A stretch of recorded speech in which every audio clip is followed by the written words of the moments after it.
নমস্কার, 24 ঘন্টা আপনাদের সকলকে স্বাগত। আজকে মমতা বন্দ্যোপাধ্যায় তিনি মনোনয়নপত্র জমা দেবেন এবং শুধু যে মমতা বন্দ্যোপাধ্যায় তা নয়, তার সঙ্গে রয়েছেন তৃণমূলের মহাসচিব পার্থ চট্টোপাধ্যায়। তিনি এই মুহূর্তে আলিপুরের ট্রেজারি বিল্ডিং এ তার মনোনয়নপত্র জমা দিচ্ছেন।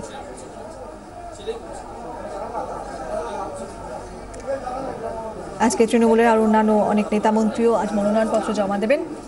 এই মুহূর্তে দেখতে পাচ্ছেন পার্থ চট্টোপাধ্যায় তিনি এই মুহূর্তে আলিপুরের ট্রেজারি বিল্ডিং এ মনোনয়নপত্র পেশ করছেন। আমাদের সঙ্গে টেলিফোনে রয়েছেন আমাদের প্রতিনিধি সোমা দাস। সোমা, আমরা দেখতে পাচ্ছি সেই ছবি। হ্যাঁ দেখো, বেহালা পশ্চিমের তৃণমূল কংগ্রেস প্রার্থী পার্থ চট্টোপাধ্যায় তিনি এই মুহূর্তে রয়েছেন আলিপুর ট্রেজারি বিল্ডিং। সেখানে তিনি তার মনোনয়নপত্র জমা দিলেন। তিনি বাড়ি থেকে সোজা চলেছেন। সঙ্গে রয়েছেন কাউন্সিলর, রয়েছে বেহালার কয়েকজন তৃণমূল কাউন্সিলর তার সঙ্গে রয়েছেন এবং বাইরে কর্মী সমর্থকরা তারা মিছিল করে এসেছিল, কিন্তু তাদেরকে বাইরে রেখে ভেতরে তিনি কাউন্সিলর রয়েছেন তার সঙ্গে নিয়ে তিনি ভেতরে এসেছেন। ভেতরে এসে এই মুহূর্তে তিনি নমিনেশন জমা দেওয়ার জন্য যে পদ্ধতিগুলো রয়েছে সেই পদ্ধতিগুলো তিনি এখন করছেন। অফিসাররা রয়েছেন, রিটার্নিং অফিসার রয়েছেন, নির্বাচন কমিশনের অন্যান্য প্রতিনিধিরা তারা রয়েছেন। এই মুহূর্তে তিনি নির্বাচন কমিশনকে নমিনেশন জমা দেওয়ার যে সোমা, ইতিমধ্যে তোমায় একটু বিরত করছি, তোমাকেও জানিয়ে রাখি এদিকে মমতা বন্দ্যোপাধ্যায় তিনিও আজকে মনোনয়নপত্র জমা দেবেন। ইতিমধ্যে রওনা হয়ে গিয়েছেন নিজের বাড়ি থেকে। তিনি হাজরা থেকে মিছিল করে আলিপুরে মনোনয়নপত্র জমা দেবেন। হ্যাঁ সোমা, বলো। সোমা রয়েছে আমাদের সঙ্গে? হ্যাঁ বলো।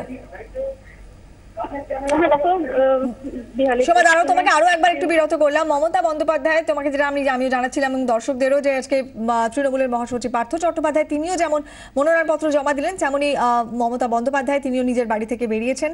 আজকে মনোনয়নপত্র তিনিও জমা দেবেন। হাজরা থেকে মিছিল করে আলিপুরে মনোনয়ন পেশ করবেন মমতা বন্দ্যোপাধ্যায়। ইতিমধ্যে রওনাও দিয়ে দিয়েছেন।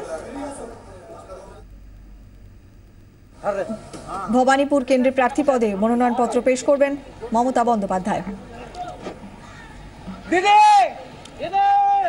একসঙ্গে দেখছেন মনোনয়ন জমা দিতে ইতিমধ্যে পৌঁছে গিয়েছেন পার্থ চট্টোপাধ্যায়। বেহালা পশ্চিম কেন্দ্রের প্রার্থী তিনি, তার পাশাপাশি রওনা দিয়ে দিয়েছেন মমতা বন্দ্যোপাধ্যায়। ভবানীপুর কেন্দ্রের প্রার্থী তিনি। হাজরা থেকে মিছিল করে আজকে ভবানীপুর কেন্দ্রে প্রার্থী হিসেবে আলিপুরে মনোনয়নপত্র জমা দেবেন মমতা বন্দ্যোপাধ্যায়। আর ইতিমধ্যে পার্থ চট্টোপাধ্যায় তিনি এই মুহূর্তে সই সাবুদের পর্ব সারছেন। তার সঙ্গে রয়েছেন তৃণমূলের অন্যান্য নেতা মন্ত্রীরাও। আলিপুরে আজকে ট্রেজারিতে মনোনয়নপত্র জমা দিচ্ছেন পার্থ চট্টোপাধ্যায়। আমাদের সঙ্গে রয়েছেন আমাদের প্রতিনিধি সোমা দাস। সোমা, তুমি যেটা জানাচ্ছিলে। হ্যাঁ দেখো, ঠিক 1টা নাগাদই কিন্তু বেহালা পশ্চিমের যিনি বিধায়ক রয়েছেন এই মুহূর্তে এবং তৃণমূল কংগ্রেসের প্রার্থী তিনি আসেন। তার সঙ্গে রয়েছেন বেহালার বেশ কিছু কাউন্সিলর, তৃণমূল কাউন্সিলর তারা সঙ্গে রয়েছেন। তাদেরকে সঙ্গে নিয়ে তিনি আলিপুরের যে ট্রেজারি বিল্ডিং, সেই ট্রেজারি বিল্ডিং এ তিনি তার মনোনয়নপত্র পেশ করেছেন।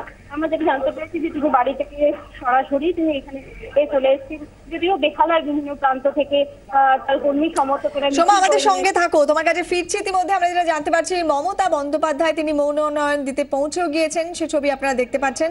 রয়েছেন তার সঙ্গে সুব্রত বক্সী। আমাদের সঙ্গে টেলিফোনে রয়েছেন এই মুহূর্তে আমাদের আরেক প্রতিনিধি উজ্জ্বল মুখার্জি। উজ্জ্বল, দেখো, মমতা বন্দ্যোপাধ্যায় এসেছেন মনোনয়নপত্র জমা দিতে এবং প্রতি বছরই তিনি মনোনয়নপত্র জমা দেওয়ার সময় দুজন তার সঙ্গী থাকেন। একজন হচ্ছেন সুব্রত বক্সী এবং মুকুল রায়।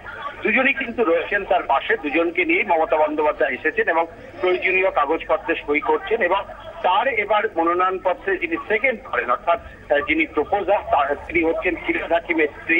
তিনিও সঙ্গে রয়েছেন এবং মমতা বন্দ্যোপাধ্যায় যখন এসেছেন বাইরে বিশাল মিছিল নিয়ে এসেছিলেন এবং এখন কিন্তু তিনি খুব নিশ্চিত, যেভাবে তিনি সাধারণত মনোনয়নপত্র জমা দেন সমস্ত কাগজপত্র আগেই রেডি করা ছিল। সুব্রত বক্সী এই কাগজপত্রের সমস্ত রেডি করেন এবং ঠিক বেলা 1টার সময়, যেরকম আগেই জানানো হয়েছিল যে মুখ্যমন্ত্রী বেলা 1টায় মনোনয়নপত্র জমা দিতে আসবেন, ঠিক বেলা 1টার সময় তিনি আসেন এবং মনোনয়নপত্রটা জমা দেওয়া হয়ে গেছে, সমস্ত সই সবক হয়ে গেছে, দেখতেই পাচ্ছে সেই ছবি। এবং এরপরে কিন্তু মুখ্যমন্ত্রী কিছু বলবেন কিনা, সাধারণত তিনি কোনো মন্তব্য করেন না।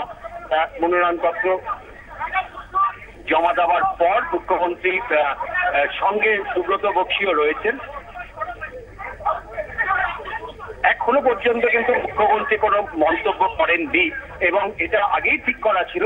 গতকালই তিনি ঠিক করেছিলেন যে আজকে ঠিক বেলা 1টার সময় তিনি মনোনয়নপত্র জমা দেবেন এবং সেই মতন তিনি 1টা বাজে কাছে বাড়ি থেকে বের হন এবং ঠিক 1টার সময় এই যেখানে তিনি এসেছেন এবং মনোনয়নপত্র জমা দিচ্ছেন।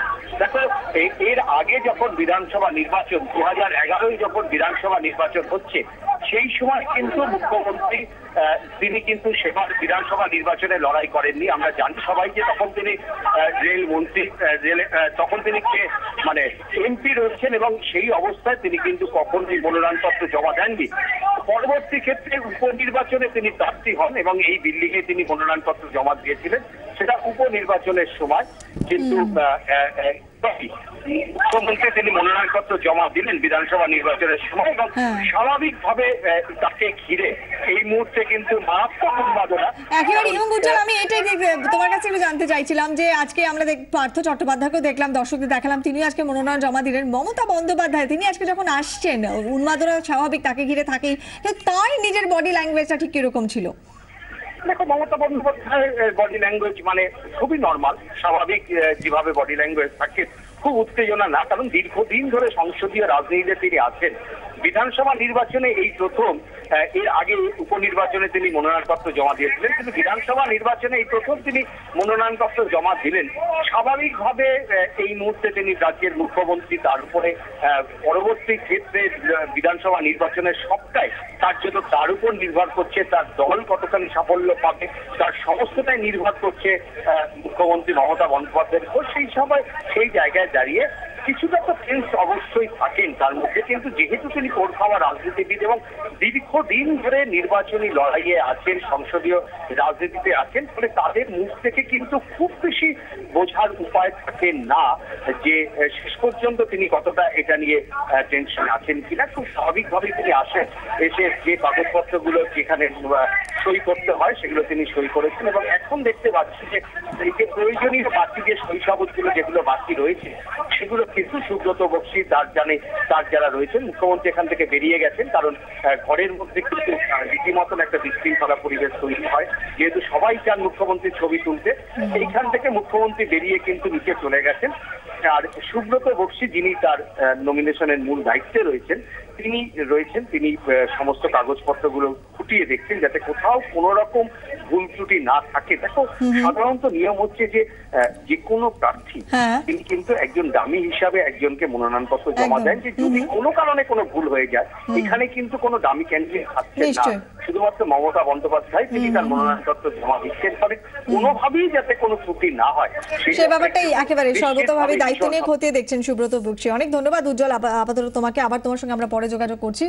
মমতা বন্দ্যোপাধ্যায় তিনি ইতিমধ্যে মনোনয়নপত্র পেশ করলেন, ভবানীপুর কেন্দ্রের প্রার্থী তিনি, এবং তার সঙ্গে আজকে রয়েছিলেন সুব্রত বক্সী। এই মুহূর্তে তিনিও রয়েছেন, যেটা আমাদের প্রতিনিধি জানালেন। যাবতীয় সমস্ত কিছু খুঁটিয়ে এই মুহূর্তে দেখে নিচ্ছেন সুব্রত বক্সী, যাতে কোনো রকম কোনো ভুল ত্রুটি কোথাও না দেখতে হয়। প্রয়োজনীয় কাগজপত্র আগে থেকেই তৈরি ছিল, সই সাবুত করেছেন না মমতা বন্দ্যোপাধ্যায়, এবং তারপরে আজকে মনোনয়ন জমা দিলেন ভবানীপুর কেন্দ্রের তৃণমূল কংগ্রেস প্রার্থী হিসেবে।